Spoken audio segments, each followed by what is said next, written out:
ಗುಡ್ಡಮಾಡಿಯ ಸುಬ್ರಹ್ಮಣ್ಯ ದೇಗುಲದಲ್ಲಿ ಸಂಭ್ರಮದ ಷಷ್ಠಿ ಮಹೋತ್ಸವ. 2025ನೇ ವರ್ಷದ ಮೊದಲ ಹಬ್ಬವಾಗಿ ರಾಜ್ಯದ ನಾನಾ ಕಡೆ ಷಷ್ಠಿ ಮಹೋತ್ಸವ ಜರುಗಿದೆ.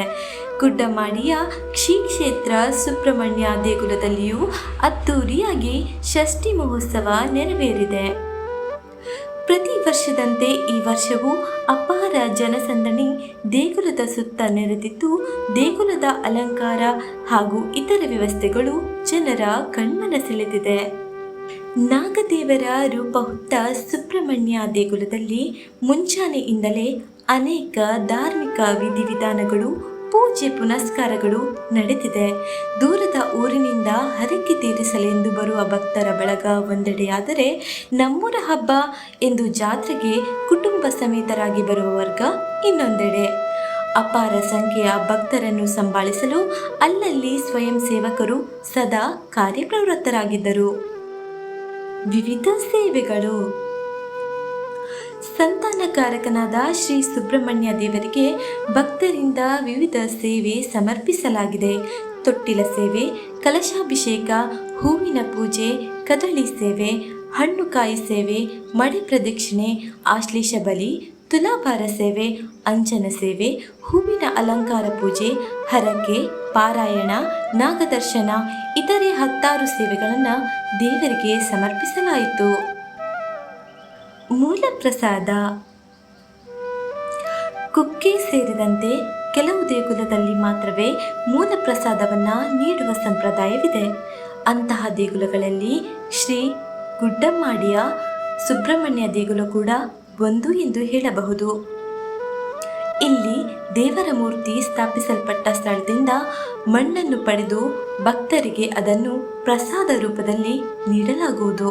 ಇದರಿಂದ ಪ್ರೇತ ಬಾಧೆ ತೊಲಗುವ ಜೊತೆಗೆ ಇಷ್ಟಾರ್ಥ ಸಿದ್ಧಿ ಆಗುತ್ತದೆ ಎಂಬುದು ಭಕ್ತರ ನಂಬಿಕೆ. ತೊಟ್ಟಿಲ ಸೇವೆ. ಗುಡ್ಡಮಾಡಿ ಸುಬ್ರಹ್ಮಣ್ಯ ದೇಗುಲದಲ್ಲಿ ತೊಟ್ಟಿಲ ಸೇವೆಗೆ ಬಹಳ ಮನ್ನಣೆ ಇದೆ. ಸಂತಾನ ಭಾಗ್ಯ ಕರುಣಿಸುವಂತೆ ಬೇಡಿಕೊಳ್ಳುವ ಭಕ್ತರ ಕಷ್ಟ ಇಲ್ಲಿ ನಿವಾರಣೆ ಆಗುತ್ತಿದೆ. ಮಕ್ಕಳ ಬಗೆಗಿನ ತಮ್ಮ ಹರಕೆ ಫಲಿಸಿದ್ದ ಬಳಿಕ ತೊಟ್ಟಿಲ ಸೇವೆ ನೀಡುವುದನ್ನು ನಾವು ಕಾಣಬಹುದು. ತೊಟ್ಟಿಲಿನ ಮೇಲೆ ಮಗುವನ್ನು ಕೂರಿಸಿ ಹರಕೆ ಹೇಳಿದವರು ದೇಗುಲದ ಸುತ್ತ 3 ಬಾರಿ ಪ್ರದಕ್ಷಿಣೆ ಹಾಕಿ ಸಂಪ್ರದಾಯಬದ್ಧವಾಗಿ ತೊಟ್ಟಿಲ ಸೇವೆಯನ್ನು ಸಮರ್ಪಿಸುತ್ತಿದ್ದಾರೆ. ಅಂಜನ ಸೇವೆ. ಹೆಚ್ಚಾಗಿ ದೇಹದ ಆರೋಗ್ಯ ಸಮಸ್ಯೆ ಕಂಡುಬಂದಂತಹ ಸಂದರ್ಭದಲ್ಲಿ ಆರೋಗ್ಯ ವೃದ್ಧಿಗಾಗಿ ಈ ಅಂಜನ ಸೇವೆಯನ್ನು ಹರಕೆ ರೂಪದಲ್ಲಿ ಸಲ್ಲಿಸಲಾಗುವುದು. ಚರ್ಮ ರೋಗ, ಸಂದು ನೋವು, ಇತರ ರೋಗ ಸಮಸ್ಯೆಗಳಿಗೆ ಬೆಳ್ಳಿಯ ಕಣ್ಣು, ಮೂಗು, ಕಾಲು, ಕಿವಿ ಇತರ ಆಕೃತಿಯ ಅಂಚನ್ನು ದೇವರ ಹುಂಡಿಗೆ ಹಾಕುತ್ತಾರೆ. ಇದರ ಜೊತೆಗೆ ಬೆಳ್ಳಿಯ ಸರ್ಪ, ಗೋವಿನ ಅಂಚನ್ನು ಶಾಪ ಪರಿಹಾರಾರ್ಥವಾಗಿ ಸಮರ್ಪಣೆ ಮಾಡುವುದು ಕೂಡ ವಾಡಿಕೆ ಇದೆ. ವಿಶೇಷ ಪ್ರಸಾದ.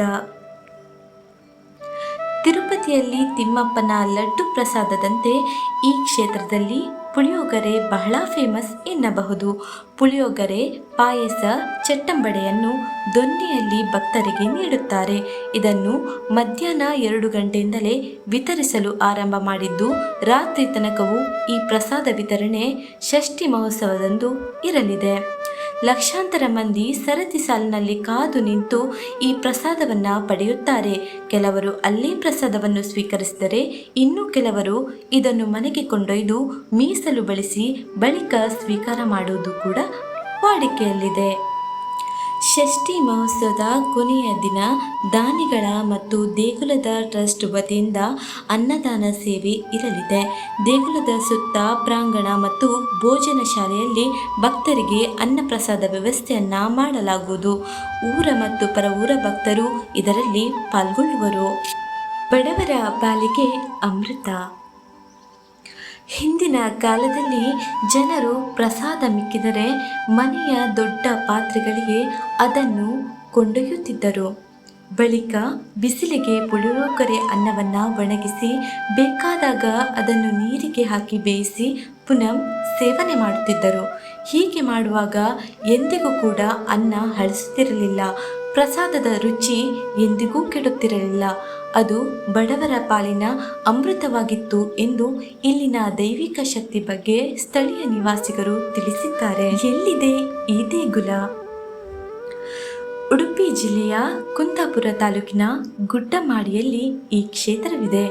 ಪ್ರತಿ ಸಂಕ್ರಾಂತಿಗೆ ವಿಶೇಷ ಪೂಜೆ, ಅನ್ನ ಸಂತರ್ಪಣೆ ಇಲ್ಲಿ ಇರಲಿದೆ. ಮಕರ ಸಂಕ್ರಾಂತಿಗೆ ಪುಟ್ಟ ಹಬ್ಬ ಹಾಗೂ ವರ್ಷಂಪ್ರತಿ ಜಾತ್ರೆ ಮಹೋತ್ಸವದಲ್ಲಿ ಇಲ್ಲಿ ಸಾವಿರಾರು ಭಕ್ತರು ಬರುತ್ತಾರೆ. ಇದು ಸೌಪರ್ಣಿಕಾ ನದಿಯ ತಟದಲ್ಲಿದ್ದು ಕುಕ್ಕೆ ಸುಬ್ರಹ್ಮಣ್ಯ ಷಷ್ಠಿಯ 1 ತಿಂಗಳಿಗೆ ಸರಿಯಾಗಿ ಇಲ್ಲಿ ಷಷ್ಠಿ ಮಹೋತ್ಸವ ಡಿಸೆಂಬರ್ ಅಥವಾ ಜನವರಿಯಲ್ಲಿ ನಡೆಯಲಿದೆ.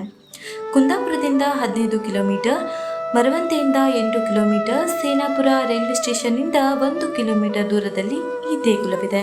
ಹಾಗಾದರೆ ಇನ್ಯಾಕೆ ತಡ? ಹೊಸ ದೇಗುಲ ನೋಡಬೇಕು, ಕಷ್ಟ ನಿವಾರಣೆ ಆಗಬೇಕು ಎನ್ನುವವರು ಜೀವನದಲ್ಲಿ ಒಮ್ಮೆ ಈ ಕ್ಷೇತ್ರಕ್ಕೆ ಭೇಟಿ ನೀಡಿದರೆ ಮನಸ್ಸಿಗೆ ನೆಮ್ಮದಿ ಅರಸಿ ಬರಲಿದೆ.